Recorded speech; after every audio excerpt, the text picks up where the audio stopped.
News 18 Punjab Haryana Himachal देख रहे सारे दर्शकों का स्वागत। मैं अमृत वर्दी सीधा तुहानूं लै चलदे हां। मनप्रीत बादल प्रेस कॉन्फ्रेंस कर रहे हैं बठिंडा थर्मल प्लांट ते जिहड़ी सियासत हो रही है इसनूं लैके कुछ गल्लां उन्हां दे वल्लों कहीआं जा रहीआं ने। मैं क्यों छड़ता नहीं चलो एक तो मैं समझ के चलो तुसी ऐ करदो 20% एक्सीडेंट रोड एक्सीडेंट दा कि रोड एक्सीडेंट करके चलो और बाकी किधर गए वो खुद ही मारन ते लगा पे जब एक बंद होया उस तो बाद सारे ठीक नहीं होना जब मैं तो बताओगे होगा केवन खुद ही हो मां का एक साइंटिस्ट या डॉक्टर है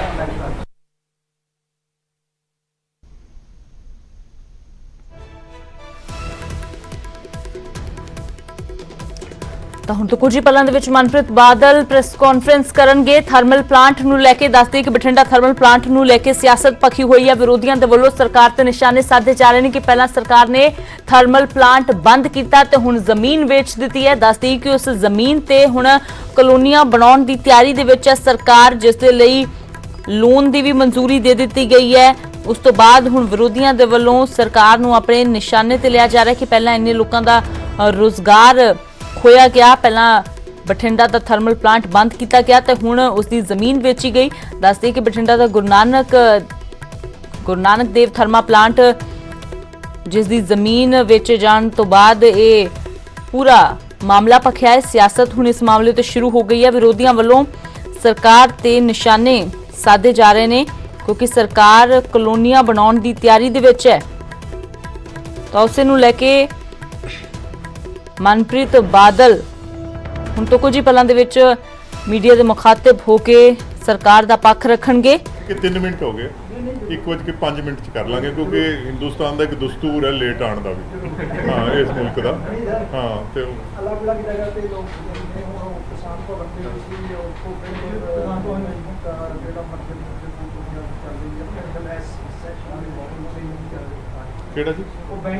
फिलहाल ये पावर प्लांट बंद है तो हुण उसके पुनर विकास के लिए प्रवानगी दे दी गई है। पंजाब कैबिनेट ने फैसला लिया है कल। पंजाब कैबिनेट के फैसले के नाल हुण PSPCL की जमीन आमदन हिस्सेदारी योजना तहत मकान उसारी और शहरी विकास विभाग अधीन पुड्डा नूं सौंप दी गई है। हालांकि इस 80% इसकी जिहड़ी कमाई है वो PSPCL नूं जावेगी, जबकि 20% सिर्फ इसका जिहड़ा हिस्सा है वो पुड्डा नूं जावेगा। कल कैबिनेट की बैठक हुई है, कैप्टन अमरिंदर सिंह की अगवाई दे विच ये बैठक जिहड़ी हुई उस दौरान ही जमीन पुड्डा नूं विकसित करने वास्ते दे दी गई है। 100 करोड़ रुपए तक का कर्जा चुकन की भी मंजूरी दे दी गई है। तो हुण बठिंडा थर्मल प्लांट के पहला बंद होने ते उसकी जमीन बेचे जाने ते हुण विरोधियों के वल्लों सरकार नूं निशाने ते लिया जा रहा है। तो बठिंडा थर्मल प्लांट की जमीन नूं मुड़ विकसित किए जाने दे लई हुण खाका तैयार करने के लिए 18 मई 2020 ਨੂੰ एक होर कैबिनेट सब कमेटी भी बनाई गई सी, जिस विच मकान उसारी ते शहरी विकास मंत्री स्थानक सरकारां बारे मंत्री बतौर मैंबर तो शामिल सी। तां हुण इस जमीन नूं विकसित करने का फैसला किया गया है।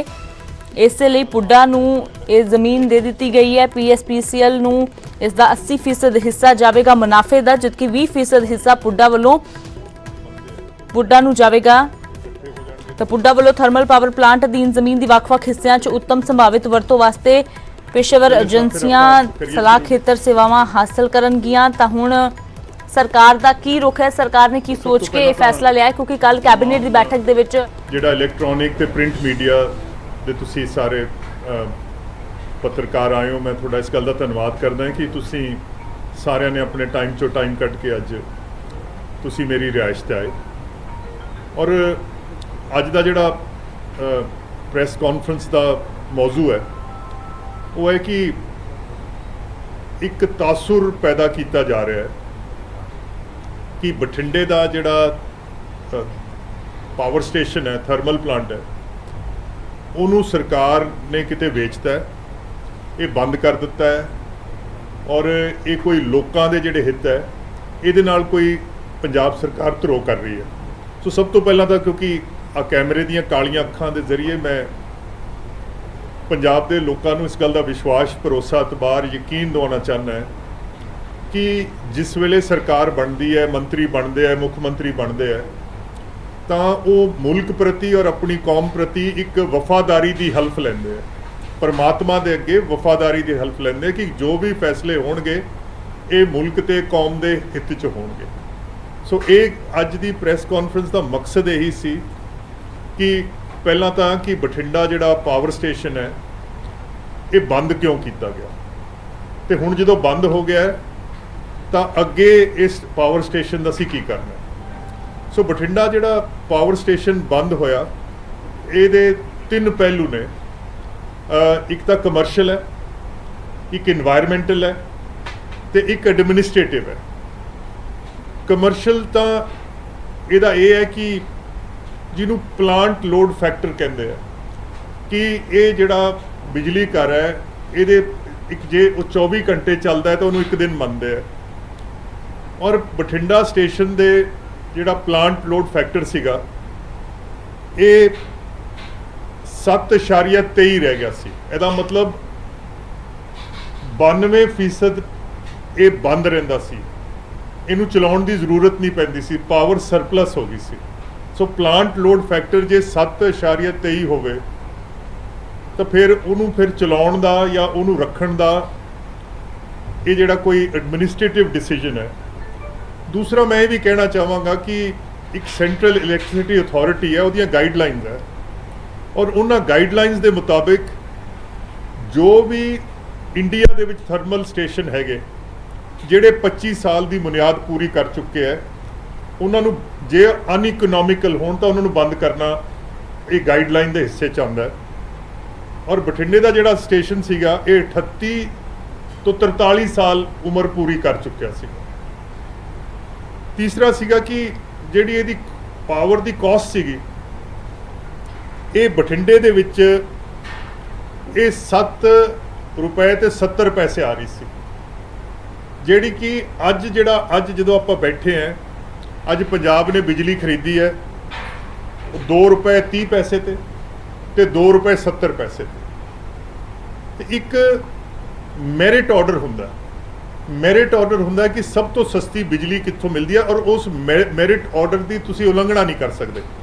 जे मैनू किसी होर प्लांट तो किते बिजली सस्ती मिलती है तो मैं ये नहीं कि मैं बठिंडे वाला प्लांट चलाऊँगा महंगा 7 रुपए 70 पैसे वाला, पर मैं 2 रुपए की 30 पैसे की बिजली नहीं खरीदूंगा। और ये बड़ा ट्रांसपेरेंट तरीका है। सो टोटल मैं कह सकदा कि अज जिहड़ी पंजाब की बिजली जिहड़ी सानू अज खास करके झोने वास्ते मिल रही है अज दे महीने दे विच ये 3 रुपए तो थल्ले मिल रही है। एक ये मैं ये भी वाजे करना चाहुंदा है कि बठिंडा जिहड़ा पावर स्टेशन सीगा इहदे विच तकरीबन 1057 रेगुलर इंपलॉइज सीगे, इहदे विच आउटसोर्स्ड 131 सीगे ते कॉन्ट्रैक्ट ते 665 सीगे। पंजाब सरकार ने बठिंडे प्लांट का एक भी इंपलॉय चाहे वह रेगुलर सी चाहे आउटसोर्स सी ते चाहे वह कॉन्ट्रैक्ट सी एक भी बंदे नूं नौकरी तो नहीं कढ़िया। सारे बंदियां नूं उन्होंने ऑल्टरनेटिव जगह ते बठिंडे डिस्ट्रिक्ट दे विच उन्होंने उन्होंने तबादला करता।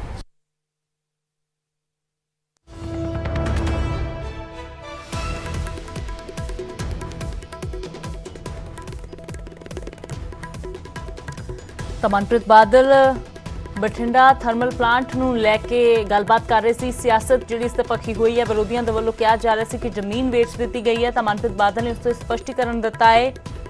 तो नाल ही उन्होंने कहा कि किसी भी मुलाजम नूं उसका रोजगार नहीं खोया गया, फिर चाहे वो रेगुलर सी या फिर कॉन्ट्रैक्ट बेसिस ते सी।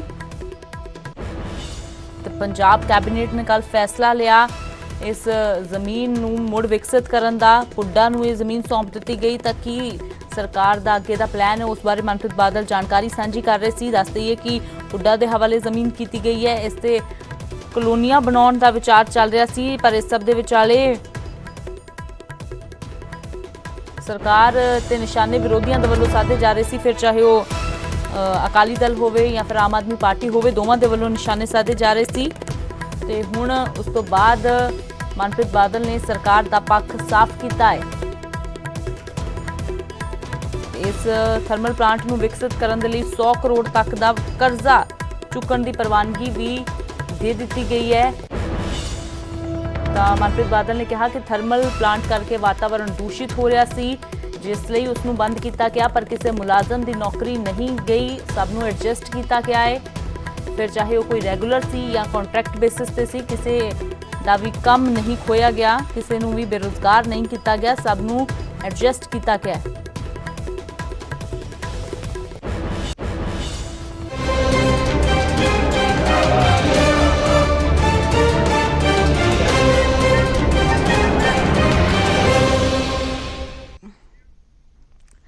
ਤੇ ਅਗਲੀ ਵੱਡੀ ਖਬਰ ਦਾ ਰੁਖ ਕਰਦੇ ਹਾਂ। ਕੋਰੋਨਾ ਕਾਲ ਦੇ ਵਿਚਾਲੇ ਇਸ ਵੇਲੇ ਸਭ ਤੋਂ ਵੱਡੀ ਅਹਿਮ ਭੂਮਿਕਾ ਨਿਭਾਈ ਜਾ ਰਹੀ ਹੈ ਤਾਂ ਡਾਕਟਰਾਂ ਦੇ ਵੱਲੋਂ ਨੇ, ਜਿਹੜੇ ਫਰੰਟ ਲਾਈਨ ਤੇ ਰਹਿ ਕੇ ਮਰੀਜ਼ਾਂ ਦਾ ਇਲਾਜ ਕਰ ਰਹੇ ਨੇ।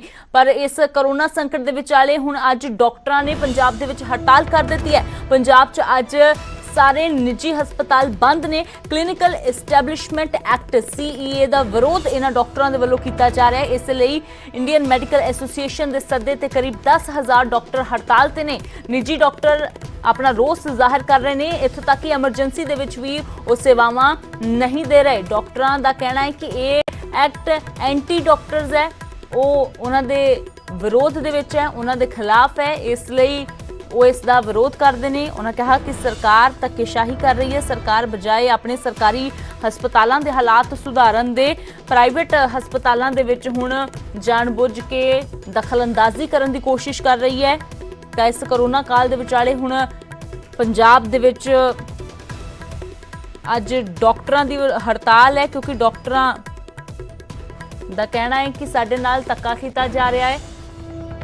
ਦਿਨ ਰਾਤ ਅਸੀਂ ਸੇਵਾ ਕਰ ਰਹੇ ਹਾਂ, ਪਰ ਉਸ ਦੇ ਬਦਲੇ ਸਾਡੇ ਕੰਮ ਦੇ ਵਿੱਚ ਦਖਲਅੰਦਾਜ਼ੀ ਕਰਨ ਦੀ ਕੋਸ਼ਿਸ਼ ਕੀਤੀ ਜਾ ਰਹੀ ਹੈ। ਸਾਡੇ ਨਾਲ IMA ਪੰਜਾਬ ਦੇ ਪ੍ਰਧਾਨ ਵਿਕਾਸ ਛਾਬੜਾ ਜੁੜ ਗਏ ਨੇ। ਵਿਕਾਸ ਛਾਬੜਾ ਜੀ, ਤਾਂ ਅੱਜ ਸਭ ਤੋਂ ਪਹਿਲਾਂ ਜਾਣਨਾ ਚਾਹਾਂਗੇ, ਜਿਹੜੀ IMA ਦੇ ਵੱਲੋਂ ਸੱਦਾ ਦਿੱਤਾ ਗਿਆ, ਕਿੱਥੇ-ਕਿੱਥੇ ਅੱਜ ਹੜਤਾਲ ਕੀਤੀ ਜਾ ਰਹੀ ਹੈ, ਕਿਉਂ ਇਹ ਨੌਬਤ ਆ ਗਈ ਕਿ ਇੱਕ ਪਾਸੇ ਤਾਂ ਕੋਰੋਨਾ ਦਾ ਸੰਕਟ ਹੈ, ਅਜਿਹੇ 'ਚ ਡਾਕਟਰਾਂ ਦੀ ਸਭ ਤੋਂ ਅਹਿਮ ਭੂਮਿਕਾ ਹੈ, ਪਰ ਤੁਸੀਂ ਖੁਦ ਹੜਤਾਲ ਤੇ ਚਲੇ ਗਏ।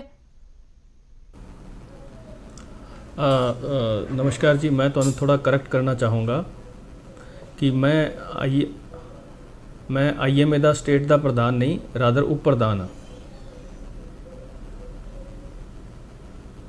जी। माफ करना विकास छाबड़ा जी, ਤਾਂ ਬਿਲਕੁਲ ਮੇਰਾ ਸਵਾਲ ਤੁਹਾਨੂੰ ਉਹੀ ਹੈ ਕਿ ਇਸ ਕੋਰੋਨਾ ਸੰਕਟ ਦੇ ਵਿਚਾਲੇ ਅੱਜ ਜਿਹੜੀ ਹੜਤਾਲ ਕੀਤੀ ਗਈ ਹੈ IMA ਦੇ ਸੱਦੇ ਤੇ, ਪਹਿਲਾਂ ਤਾਂ ਉਸ ਦੇ ਬਾਰੇ ਜਾਣਨਾ ਚਾਹਾਂਗੇ। ਹਾਂਜੀ, ਕਰੋਨਾ ਸੰਕਟ ਦੇ ਟਾਈਮ ਨੂੰ ਚੁਣ ਕੇ ਸਰਕਾਰ ਨੇ ਜਿਹੜਾ ਬੈਕਡੋਰ ਤੋਂ ਜਿਹੜਾ ਕਲੀਨਿਕਲ ਐਸਟੈਬਲਿਸ਼ਮੈਂਟ ਆਰਡੀਨੈਂਸ ਲੈ ਕੇ ਆਈ ਹੈ, ਇਸ ਆਰਡੀਨੈਂਸ ਦੇ ਕਾਰਨ ਜਿਹੜਾ ਬੈਕਡੋਰ ਐਂਟਰੀ ਇਹਨਾਂ ਨੇ ਕਰਾਈ ਹੈ, ਗਵਰਨਮੈਂਟ ਨੂੰ ਸੋਚਣਾ ਚਾਹੀਦਾ ਸੀ ਕਿ ਇਸ ਕੰਮ ਵਾਸਤੇ ਸਹੀ ਟਾਈਮ ਨਹੀਂ, ਜਦੋਂ ਕਿ ਸਾਰੇ ਦੇ ਸਾਰੇ ਪ੍ਰਾਈਵੇਟ ਹਸਪੀਟਲਸ ਹੈਗੇ ਆ, ਉਹ ਸਿਵਲ ਹਸਪੀਟਲਸ ਦਾ ਲੋਡ, ਪੇਸ਼ੈਂਟਸ ਦਾ ਲੋਡ ਆਪਣੇ ਉੱਪਰ ਲੈ ਰਹੇ ਹੈ। ਤੇ ਦੇਖਦੇ ਹੋਏ ਹੈਲੋ जी जी जी विकास जी, ਸਾਰਾ ਲੋਡ ਆਪ ਦੇ ਉੱਪਰ ਲੈ ਰਹੇ ਹੈ। ਜਿਹੜੇ ਪੇਸ਼ੈਂਟ ਸਾਡੇ ਕੋਲੇ ਆਉਂਦੇ ਆ, ਸਾਨੂੰ ਨਹੀਂ ਪਤਾ ਹੁੰਦਾ ਕਿ ਉਹ ਕੋਰੋਨਾ ਦਾ ਪੇਸ਼ੈਂਟ ਹੈ ਜਾਂ ਨਹੀਂ। ਕਿਟ ਸਾਡੇ ਕੋਲ ਅਵੇਲੇਬਲ ਨਹੀਂ ਗਿਆ ਕਿ ਅਸੀਂ ਉਹਨਾਂ ਦਾ ਟੈਸਟ ਕਰ ਸਕੀਏ। ਉਸ ਦੇ ਬਾਵਜੂਦ ਅਸੀਂ ਆਪ ਦੀ ਜਾਨ ਨੂੰ ਜੋਖਿਮ 'ਚ ਪਾ ਕੇ ਸਾਰੇ ਮਰੀਜ਼ਾਂ ਦਾ ਇਲਾਜ ਕਰ ਰਹੇ ਹਾਂ। ਉਸ ਟਾਈਮ 'ਚ ਸਾਨੂੰ ਹੱਲਾਸ਼ੇਰੀ ਦੇਣ ਦੀ ਬਜਾਏ ਜਿਹੜੀ ਬੈਕਡੋਰ ਐਂਟਰੀ ਕਰਾਈ ਗਈ ਹੈ ਇਸ ਕਲੀਨਿਕਲ ਐਸਟੈਬਲਿਸ਼ਮੈਂਟ ਐਕਟ ਦੀ, ਉਸ ਦੇ ਵਿਰੋਧ 'ਚ ਸਾਡਾ ਅੱਜ ਦੀ ਸਟ੍ਰਾਈਕ ਹੈਗੀ ਹੈ। ਤਾਂ ਵਿਕਾਸ ਜੀ, ਪਰ ਤੁਸੀਂ ਵਿਰੋਧ ਕਰ ਰਹੇ ਹੋ, ਇਸ ਐਕਟ ਦਾ ਵਿਰੋਧ ਕਰ ਰਹੇ ਹੋ, ਪਰ ਇਸ ਦੇ ਵਿੱਚ ਤਾਂ ਸਰਕਾਰ ਦਾ ਕਹਿਣਾ ਹੈ ਕਿ ਕਈ ਅਜਿਹੀਆਂ ਗੱਲਾਂ ਨੇ, ਕਈ ਅਜਿਹੇ ਪੁਆਇੰਟਸ ਨੇ ਜਿਹੜੇ ਲੋਕਾਂ ਦੇ ਹੱਕ ਦੇ ਵਿੱਚ ਨੇ। ਤਾਂ ਉਸ ਦੇ ਵਿੱਚ ਤੁਹਾਨੂੰ ਆਪੱਤੀ ਕੀ ਹੈ ਜੇਕਰ ਫੀਸ ਨੂੰ ਤੈਅ ਕਰ ਦਿੱਤਾ ਜਾਵੇਗਾ, ਜਨਤਕ ਕਰ ਦਿੱਤਾ ਜਾਵੇਗਾ ਕਿ ਇੰਨੀ ਫੀਸ ਲਈ ਜਾਣੇਗੀ, ਉਹ ਥੋੜੀ ਟਰਾਂਸਪੇਰੈਂਸੀ ਆ ਜਾਏਗੀ ਕਿ ਮਰੀਜ਼ ਨੂੰ ਵੀ, ਉਸਦੇ ਪਰਿਵਾਰ ਨੂੰ ਵੀ ਪਤਾ ਲੱਗ ਸਕੇਗਾ ਕਿ ਕਿਹੜਾ ਬਿੱਲ ਜਿਹੜਾ ਲਿਆ ਗਿਆ ਹੈ ਉਸ ਦੇ ਵਿੱਚ ਕੀ ਕੀ ਇਨਕਲੂਡ ਸੀ, ਕਿੱਥੇ ਉਹ ਪੈਸਾ ਉਹਨਾਂ ਦਾ ਲੱਗਾ ਹੈ, ਤੇ ਇਸ ਦੇ ਵਿੱਚ ਹਰਜ਼ ਕੀ ਹੈ। ਮੈਂ ਤੁਹਾਨੂੰ ਦੱਸਣਾ ਚਾਹਾਂਗੀ ਕਿ ਜਿਹੜੀ ਚੀਜ਼ ਤੁਸੀਂ ਕਹਿ ਰਹੇ ਹੋ, ਯੂ ਆਰ ਅਗੇਨ ਮਿਸਇਨਫੋਰਮਡ। ਜਿਹੜੀਆਂ ਚੀਜ਼ਾਂ ਤੁਹਾਨੂੰ ਦੱਸੀਆਂ ਜਾ ਰਹੀਆਂ ਇਸ ਤਰੀਕੇ ਨਹੀਂ ਹੈਗੀ ਹੈ, ਕਿਉਂਕਿ ਕਿਸੇ ਵੀ ਪ੍ਰੋਫੈਸ਼ਨਲ ਦੀ ਫੀਸ ਦਾ ਕੈਪਿੰਗ ਕਰਨੀ ਉਹ ਗਵਰਨਮੈਂਟ ਦਾ ਅਖਤਿਆਰ ਨਹੀਂਗਾ। ਕਿਸੇ ਵੀ ਜਿਵੇਂ ਐਡਵੋਕੇਟਸ ਹੈਗੇ ਹੈ ਸੀਏਜ਼ ਹੈਗੇ ਆ ਜਾਂ ਆਰਕੀਟੈਕਟਸ ਹੈਗੇ ਆ, ਇਹਨਾਂ ਨੂੰ ਪ੍ਰੋਫੈਸ਼ਨਲਸ ਕਹਿੰਦੇ ਆ। ਇਹਨਾਂ ਪ੍ਰੋਫੈਸ਼ਨਲਸ ਦੀ ਕਦੇ ਵੀ ਫੀਸ ਦੀ ਕੈਪਿੰਗ ਨਹੀਂ ਹੁੰਦੀ। ਅਸੀਂ ਕਹਿੰਦੇ ਆ ਜੇ ਤੁਸੀਂ ਟਰਾਂਸਪੇਰੈਂਸੀ ਚਾਹੁੰਦੇ ਹੋ ਤੇ ਸਾਡੇ ਮੋਸਟਲੀ ਹਸਪੀਟਲਸ 'ਚ ਜਿਹੜੇ ਆਪਰੇਸ਼ਨਸ ਦੇ ਰੇਟਸ ਹੈਗੇ ਆ ਉਹ ਡਿਸਪਲੇਡ ਹੈਗੇ ਆ। ਜਦੋਂ ਰੇਟਸ ਡਿਸਪਲੇਡ ਹੈਗੇ ਆ ਕਿ ਤੁਹਾਡੀ ਆਪਰੇਟਿਵ ਫੀਸ ਇੰਨੀ ਹੈ, ਤੁਹਾਡਾ ਵਾਰਡ ਦਾ ਚਾਰਜ ਇੰਨਾ ਹੈਗਾ, ਤੁਹਾਡਾ ਆਈਸੀਯੂ ਦਾ ਚਾਰਜ ਇੰਨਾ ਹੈਗਾ, ਤੁਹਾਡੇ ਨਰਸਿੰਗ ਚਾਰਜ ਇੰਨੇ ਹੈਗੇ, ਜਦੋਂ ਆਹ ਚੀਜ਼ਾਂ ਸਾਰੀਆਂ ਡਿਸਪਲੇਡ ਹੈਗੀਆਂ ਤਾਂ ਫਿਰ ਇਸ ਤੋਂ ਬਾਅਦ ਗਵਰਨਮੈਂਟ ਕੀ ਕਰਵਾਉਣਾ ਚਾਹੁੰਦੀ ਹੈ ਸਾਡੇ ਤੋਂ? ਮੇਰੀ ਤਾਂ ਸਮਝ ਤੋਂ ਬਾਹਰ ਹੈ। ਆਹ ਸਿਰਫ ਇੱਕ ਇਸ ਐਕਟ ਨੂੰ ਲਾਉਣ ਵਾਸਤੇ ਤੇ ਪਬਲਿਕ ਦੇ ਵਿੱਚ ਡਾਕਟਰਸ ਦੀ ਜਿਹੜੀ ਛਵੀ ਹੈ ਉਹਨੂੰ ਖਰਾਬ ਕਰਨ ਵਾਸਤੇ ਜਿਹੜੀ ਗਵਰਨਮੈਂਟ ਹੈ ਉਹ ਪਬਲਿਕ ਨੂੰ ਤੇ ਤੁਹਾਨੂੰ ਮੀਡੀਆ ਦੇ ਪੀਪਲਸ ਨੂੰ ਮਿਸ ਇਨਫੋਰਮ ਕਰ ਰਹੀ ਹੈ। ਤਾਂ ਵਿਕਾਸ ਜੀ, ਇੱਕ ਹੋਰ ਗੱਲ ਡਾਕਟਰਸ ਦੇ ਵੱਲੋਂ ਕਹੀ ਜਾ ਰਹੀ ਹੈ, ਸਵੇਰ ਤੋਂ ਹੀ ਅਸੀਂ ਵੱਖ-ਵੱਖ ਡਾਕਟਰਸ ਦੇ ਨਾਲ ਗੱਲਬਾਤ ਕੀਤੀ ਹੈ। ਇੱਕ ਹੋਰ ਗੱਲ ਉਹਨਾਂ ਦੇ ਵੱਲੋਂ ਕਹੀ ਜਾ ਰਹੀ ਹੈ ਕਿ ਇਹ ਐਕਟ ਜੇਕਰ ਜਿਹਨੂੰ ਲੋਕਾਂ ਦੇ ਭਲੇ ਦੇ ਲਈ ਕਿਹਾ ਜਾ ਰਿਹਾ ਹੈ ਇਹ ਉਹਨਾਂ ਤੇ ਹੀ ਭਾਰਾ ਹੋਵੇਗਾ, ਉਹਨਾਂ ਤੇ ਹੀ ਹਾਵੀ ਹੋਵੇਗਾ, ਉਹਨਾਂ ਨੂੰ ਜ਼ਿਆਦਾ ਪੈਸੇ ਭਰਨੇ ਪੈਣਗੇ, ਉਹਨਾਂ ਦੇ ਲਈ ਹੀ ਵੱਡੀ ਮੁਸ਼ਕਿਲ ਹੋਵੇਗੀ। ਤੇ ਇਹ ਜਾਣਨਾ ਚਾਹਾਂਗੇ ਕਿ ਲੋਕਾਂ ਨੂੰ ਜ਼ਿਆਦਾ ਪੈਸੇ ਹੋਰ ਕਿਸ ਤਰ੍ਹਾਂ ਭਰਨੇ ਪੈਣਗੇ?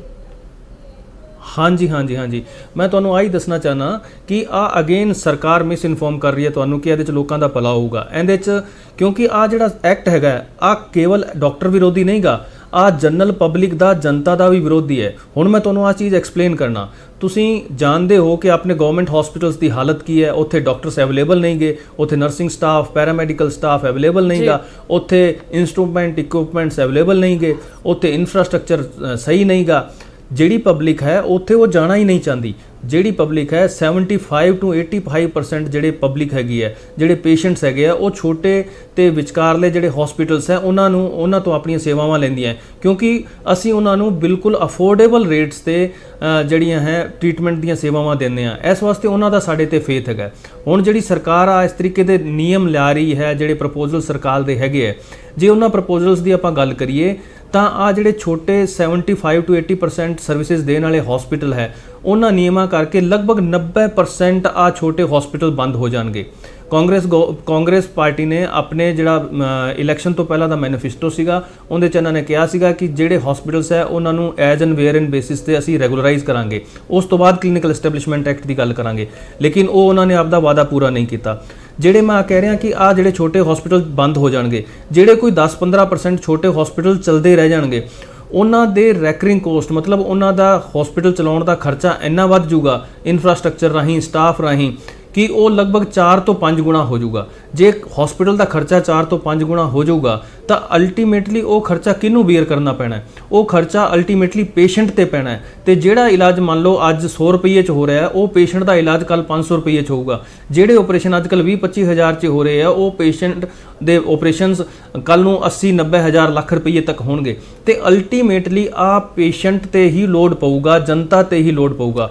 ਤਾਂ ਹੀ ਮੈਂ ਕਹਿਣਾ ਹੈ ਕਿ ਆ ਜਿਹੜਾ ਐਕਟ ਹੈ ਸਰਕਾਰ ਦੇ ਨਾਲ ਕਿੱਥੇ ਮਾਮਲਾ ਅੜ ਕਿੱਥੇ ਰਿਹਾ, ਸਹਿਮਤੀ ਕਿਉਂ ਨਹੀਂ ਬਣ ਰਹੀ? ਆਈਐਮਏ ਨੇ ਫਿਲਹਾਲ ਇਹ ਸੱਦਾ ਦਿੱਤਾ ਸੀ 1 ਦਿਨ ਦੀ ਹੜਤਾਲ ਦਾ, ਅੱਜ ਉਸ ਦਾ ਅਸਰ ਦੇਖਣ ਨੂੰ ਮਿਲ ਰਿਹਾ। ਖੱਜਲ ਖਵਾਰੀ ਤਾਂ ਲੋਕਾਂ ਨੂੰ ਹੋ ਰਹੀ ਹੈ ਨਾ, ਬੇਸ਼ੱਕ ਸਰਕਾਰ ਦੇ ਨਾਲ ਤੁਹਾਡਾ ਰੋਸ ਹੈ ਪਰ ਖਾਮਿਆਜ਼ਾ ਉਸ ਦਾ ਆਮ ਲੋਕਾਂ ਨੂੰ ਭੁਗਤਣਾ ਪੈ ਰਿਹਾ, ਉਹ ਵੀ ਉਸ ਸਮੇਂ ਦੇ ਵਿੱਚ ਜਦੋਂ ਦੁਨੀਆ ਇੱਕ ਮਹਾਮਾਰੀ ਦੇ ਨਾਲ ਜੂਝ ਰਹੀ ਹੈ। ਤਾਂ ਫਿਲਹਾਲ ਸਰਕਾਰ ਦੇ ਨਾਲ ਕੋਈ ਗੱਲਬਾਤ ਹੋਣ ਦੀ ਸੰਭਾਵਨਾ ਕਿ ਸਰਕਾਰ ਥੋੜੀਆਂ ਗੱਲਾਂ ਮੰਨੇ, ਥੋੜੀਆਂ ਤੁਸੀਂ ਮੰਨੋ, ਤੇ ਜਾਂ ਫਿਰ ਅੱਗੇ ਕੀ ਰਣਨੀਤੀ ਰਹਿਣ ਵਾਲੀ ਹੈ? ਅੱਗੇ ਆਈਐਮਏ ਦੇ ਵੱਲੋਂ ਕੀ ਕੁਝ ਤਿਆਰੀ ਹੈ?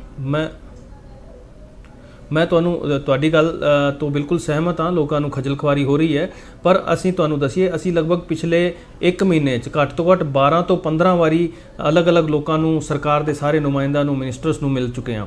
14 ਤਰੀਕ ਨੂੰ ਅਸੀਂ ਸਰਕਾਰ ਦੇ ਸਾਰੇ ਐਮਐਲਏਜ਼ ਨੂੰ, ਸਾਰੇ ਐਮਪੀਜ਼ ਨੂੰ, ਸਾਰੇ ਓਪੋਜੀਸ਼ਨ ਦੇ ਲੀਡਰਸ ਨੂੰ, ਪੰਜਾਬ ਦੇ ਲਗਭਗ 150 ਤੋਂ ਵੱਧ ਲੀਡਰਸ ਨੂੰ ਸਾਰੀ ਆਈਐਮਏ ਪੰਜਾਬ ਮਿਲੀ ਹੈ ਤੇ ਉਹਨਾਂ ਨੂੰ ਸਾਡੇ ਮੈਮੋਰੈਂਡਮ ਦਿੱਤੇ ਹੈ, ਇਹ ਸਾਰੇ ਸਾਡੀ ਪ੍ਰੋਬਲਮਸ ਬਾਰੇ ਦੱਸਿਆ ਹੈ।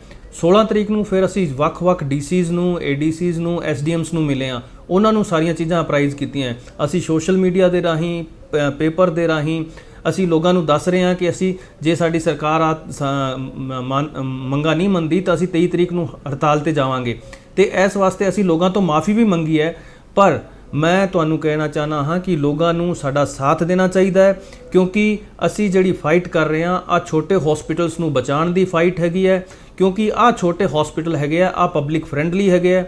ਸਿਰਫ ਆ ਜਿਹੜੀ ਸਟ੍ਰਾਈਕ ਹੈਗੀ ਹੈ ਜਾਂ ਜਿਹੜਾ ਆ ਐਕਟ ਹੈਗਾ, ਅਸੀਂ ਐਕਟ ਦਾ ਵਿਰੋਧ ਸਾਡੇ ਵਾਸਤੇ ਨਹੀਂ ਕਰ ਰਹੇ, ਅਸੀਂ ਆ ਐਕਟ ਦਾ ਵਿਰੋਧ ਆਮ ਪਬਲਿਕ ਵਾਸਤੇ ਵੀ ਕਰ ਰਹੇ ਹਾਂ, ਤਾਂ ਕਿ ਵਿਕਾਸ ਚਾਵਲਾ ਜੀ, ਸ਼ੁਕਰੀਆ ਨਿਊਜ਼ 18 ਪੰਜਾਬ ਦੇ ਨਾਲ ਗੱਲਬਾਤ ਕਰਨ ਦੇ ਲਈ। ਤਾਂ ਆਈਐਮਏ ਦੇ ਪੰਜਾਬ ਦੇ ਉਪ ਪ੍ਰਧਾਨ ਵਿਕਾਸ ਛਾਬੜਾ, ਜਿਨ੍ਹਾਂ ਨੇ ਕਿਹਾ ਹੈ ਕਿ ਸਰਕਾਰ ਦੇ ਨਾਲ ਬਾਰ-ਬਾਰ ਗੱਲਾਂ ਬਾਤਾਂ ਹੋ ਰਹੀਆਂ ਨੇ, ਮੀਟਿੰਗਾਂ ਹੋ ਰਹੀਆਂ ਨੇ, ਪਰ ਕੋਈ ਸਾਰਥਕ ਹੱਲ ਇਸ ਦਾ ਨਹੀਂ ਨਿਕਲ ਰਿਹਾ ਤੇ ਮਾਫੀ ਵੀ ਮੰਗੀ ਉਹਨਾਂ ਲੋਕਾਂ ਤੋਂ, ਕਿਉਂਕਿ ਜਾਣਦੇ ਨੇ ਕਿ ਇਸ ਵੇਲੇ ਕਿਸ ਤਰ੍ਹਾਂ ਦੀ ਸਥਿਤੀ ਹੈ ਪੂਰੇ ਦੇਸ਼ ਦੇ ਵਿੱਚ, ਪੰਜਾਬ ਦੇ ਵਿੱਚ। ਤਾਂ ਅਜਿਹੇ ਸਮੇਂ ਦੇ ਵਿੱਚ ਡਾਕਟਰਾਂ ਦਾ ਹੜਤਾਲ ਤੇ ਚਲੇ ਜਾਣਾ ਤੇ ਇਸ ਗੱਲ ਨੂੰ ਕਿਹਾ ਜਾਵੇ ਕਿ ਡਾਈਜੈਸਟ ਕਰਨਾ ਹੀ ਮੁਸ਼ਕਿਲ ਹੈ ਤਾਂ ਉਹ ਗਲਤ ਨਹੀਂ ਹੋਵੇਗਾ, ਕਿਉਂਕਿ ਅਜਿਹੇ ਸਮੇਂ ਦੇ ਵਿੱਚ ਸਭ ਤੋਂ ਵੱਧ ਜ਼ਰੂਰਤ ਜਿੱਥੇ ਡਾਕਟਰਾਂ ਦੀ ਹੈ ਤਾਂ ਉੱਥੇ ਡਾਕਟਰ ਜੇਕਰ ਹੜਤਾਲ ਤੇ ਚਲੇ ਜਾਣਗੇ ਤਾਂ ਫਿਰ ਲੋਕਾਂ ਦਾ ਧਿਆਨ ਕੌਣ ਰੱਖੇਗਾ, ਇਲਾਜ ਕੌਣ ਕਰੇਗਾ, ਕਿਉਂਕਿ ਸਰਕਾਰੀ ਹਸਪਤਾਲਾਂ ਦੇ ਵਿੱਚ ਸਾਰੇ ਮਰੀਜ਼ਾਂ ਦਾ ਇਲਾਜ ਨਹੀਂ ਹੋ ਸਕਦਾ। ਬਹੁਤ ਸਾਰੇ ਮਰੀਜ਼ ਨੇ ਜਿਹੜੇ ਖੁਦ ਪ੍ਰਾਈਵੇਟ ਹਸਪਤਾਲਾਂ ਨੂੰ ਪਹਿਲ ਦਿੰਦੇ ਨੇ। ਤਾਂ ਅਜਿਹੇ ਦੇ ਵਿੱਚ ਇਹ ਜਿਹੜਾ ਕਲੀਨਿਕਲ ਐਸਟੈਬਲਿਸ਼ਮੈਂਟ ਐਕਟ ਹੈ ਇਸ ਦਾ ਵਿਰੋਧ ਇਹਨਾਂ ਦੇ ਵੱਲੋਂ ਕੀਤਾ ਜਾ ਰਿਹਾ ਹੈ, ਇਹ ਕਹਿ ਕੇ ਕਿ ਸਰਕਾਰ ਗੁੰਮਰਾਹ ਕਰ ਰਹੀ ਹੈ ਲੋਕਾਂ ਨੂੰ। ਇਹ ਨਾ ਤਾਂ ਡਾਕਟਰਾਂ ਦੇ ਭਲੇ ਦੇ ਲਈ ਹੈ ਤੇ ਨਾ ਹੀ ਸਰਕਾਰ ਦੇ ਭਲੇ ਦੇ ਲਈ ਹੈ।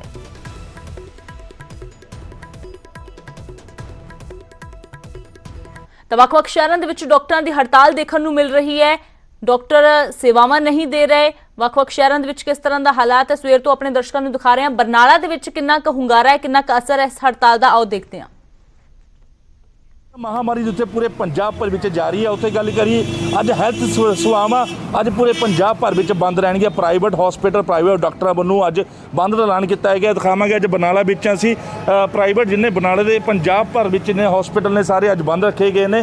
उत्थे अपनी मंगां नूं लैके जिन्ने डॉक्टर ने ते IMA ਵੱਲੋਂ जो अज पंजाब भर में अज स्ट्राइक की गई है तो वो दिखावांगे। इत्थे पोस्टर भी लगे गए ने लोकां दी डाका बाबू राज करो सियापा, मतलब कि ये सारे हॉस्पिटलों में ये पोस्टर भी लगाए गए हैं। तो उत्थे इन्होंने कहा कि CAA दे एक्ट के विरोध किया जा रहा है, जो सरकार वालों मंजूर किया गया है। उसनूं लैके साडे नाल RC गर्ग डॉक्टर ने जो जिला IMA दे जिला प्रधान भी ने, तो वो देखते हैं दसा डॉक्टर साहब ये की एक्ट लगाया तो ये की डॉक्टरों को दिक्कत आ रही है। ये देखो, ये क्लिनिकल एस्टैबलिशमेंट एक्ट है, इन्होंने CAA बना के लाया।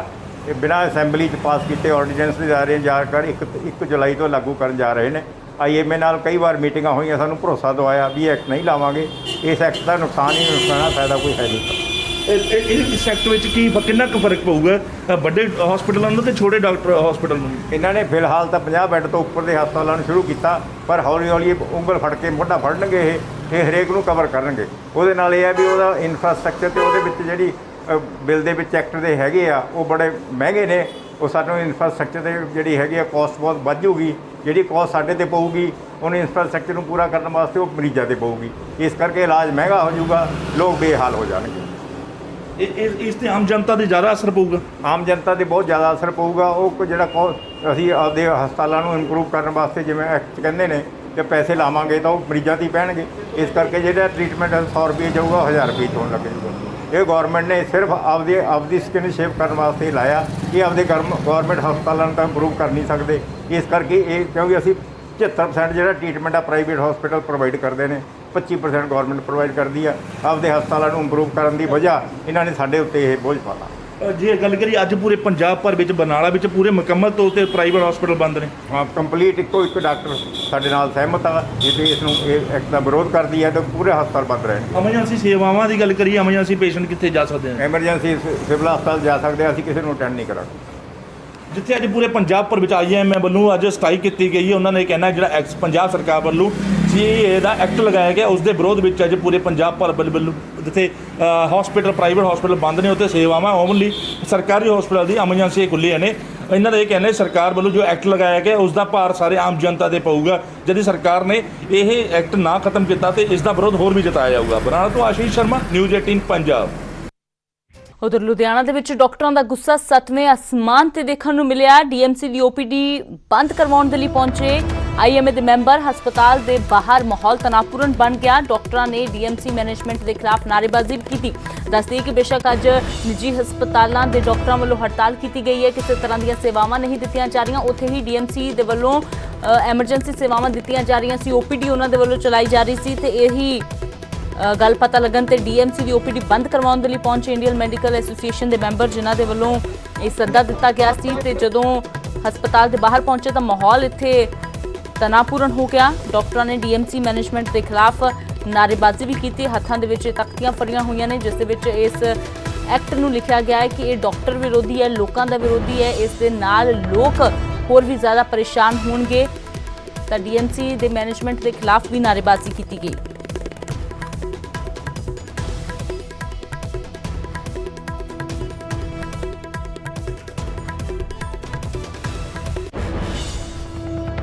ਆਈਐਮ ਵੱਲੋਂ ਸਾਰੇ ਸਟ੍ਰਾਈਕ ਹੈਗੀ ਹੈ। ਮੈਂ ਆਈਐਮ ਦਾ past president Punjab dot Sopti ਬੋਲ ਰਿਹਾ ਹੈਗਾ। ਅਸੀਂ ਡੀਐਮਸੀ ਆਏ ਸੀ ਇਹਨਾਂ ਨੂੰ ਰਿਕੁਐਸਟ ਕਰ ਲਈ ਕਿ ਤੁਸੀਂ ਓਪੀਡੀ ਬੰਦ ਕਰੋ। ਅਸੀਂ ਹਾਲੇ ਇੱਥੇ ਗੇਟ ਤੇ ਹੀ ਆਏ ਆ ਕਿ ਇਹਨਾਂ ਦੇ ਜਿਹੜੇ ਸਿਕਿਉਰਿਟੀ ਵਾਲੇ ਬੰਦੇ ਇਹਨਾਂ ਨੇ ਸਾਡਾ ਬੜਾ ਮਿਸਬਿਹੇਵ ਕੀਤਾ ਸਾਡੇ ਡਾਕਟਰਾਂ ਨੇ। ਅਸੀਂ ਇਹਨੂੰ ਕੰਡੈਮ ਕਰਦੇ ਹਾਂ। ਇਹ ਬਹੁਤ ਗਲਤ ਗੱਲ ਆ। ਜਦੋਂ ਅਸੀਂ ਕੁਝ ਕਰ ਹੀ ਨਹੀਂ ਰਹੇ, ਅਸੀਂ ਤਾਂ ਪੀਸਫੁਲੀ ਕਰ ਰਹੇ ਹੈਗੇ। ਅੱਜ ਸਾਡੀ ਡਿਮਾਂਡ ਇਹ ਸੀਗੀ, ਸਾਡੀ ਡਿਮਾਂਡਾਂ ਨੇ ਜਿਹੜਾ ਸਾਰੇ ਪੰਜਾਬ 'ਚ ਸਾਰੇ ਸਟ੍ਰਾਈਕ ਹੈ, ਕੋਲੇ ਇੱਥੇ ਇਕੱਲੇ ਨਹੀਂ ਹੈਗੇ। ਇਹ ਸਟ੍ਰਾਈਕ ਅਸੀਂ ਤਾਂ ਕਰ ਰਹੇ ਹੈਗੇ ਆ ਕਿ ਜਿਹੜਾ ਹੈਗਾ ਗਵਰਨਮੈਂਟ ਜਿਹੜਾ ਇੱਕ ਬਿੱਲ ਲੈ ਕੇ ਆ ਰਹੀ ਹੈ, ਯੂਨੀਵਰਸਲ ਇੱਕ ਅਨਨੈਸੈਸਰੀ ਬਿੱਲ ਲੈ ਕੇ ਆ ਰਹੀ ਆ, ਉਹਦੇ ਅਸੀਂ ਅਗੇਂਸਟ ਆ। ਉਹ ਐਂਟੀ ਪੇਸ਼ੈਂਟ ਹੈ, ਐਂਟੀ ਪੂਅਰ ਹੈਗਾ। ਨਹੀਂ ਕੋਈ ਝੜਪ, ਉਹਨਾਂ ਨੇ ਮਿਸਬਿਹੇਵ ਕੀਤਾ ਉਹਨਾਂ ਨੇ। ਤੇ ਫਿਲਹਾਲ ਇਸ ਬੁਲੇਟਿਨ ਦੇ ਵਿੱਚ ਇਹਨਾਂ ਨਿਊਜ਼ 18 ਤੇ ਖਬਰਾਂ ਦਾ ਸਿਲਸਿਲਾ ਲਗਾਤਾਰ ਜਾਰੀ ਹੈ। ਮੈਨੂੰ ਦਿਓ ਇਜਾਜ਼ਤ।